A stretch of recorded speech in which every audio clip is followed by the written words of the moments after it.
রোজ রোজ একঘেয়ে খাবার খেয়ে বোর হচ্ছেন? চলুন আজ একটু পুরনো রেসিপি বানাই।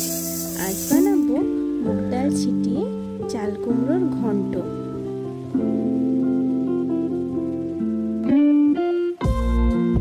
তার জন্য প্রথমে ছোট এক বাটি কাঁচা মুগ ডাল নিয়ে গরম কড়াইয়ে দিয়ে বেশ কিছুক্ষণ নাড়াচাড়া করে ভেজে তুলে নিন।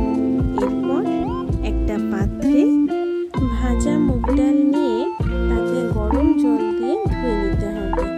তারপর প্রেসার কুকারে অল্প জল দিয়ে তাতে মুগ ডাল দিয়ে তাতে 5-6টা কাঁচা লঙ্কা দিয়ে দিতে হবে। তারপর বড় বাটির এক বাটি কুচি করে রাখা চাল কুমড়ো দিয়ে প্রেসার কুকারে সেদ্ধ করে নিতে হবে অল্প কিছুক্ষণের জন্য।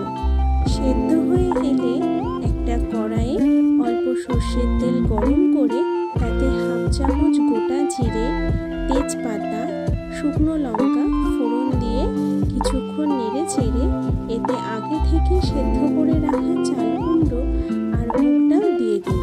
তারপর ভালো করে কিছুক্ষণ নাড়ুন। এরপর এতে স্বাদ মতো নুন, পরিমাণ মতো হলুদ ও 1 চামচ চিনি ছড়িয়ে দিন। তারপর আরও কিছুক্ষণ ভালোভাবে নেড়ে সব ভালোভাবে একসঙ্গে মিশে গেলেই রেডি মুগ ডাল দিয়ে চাল কুমড়োর ঘন্ট। রেসিপিটা কেমন লাগলো জানাতে অবশ্যই ভুলবেন না।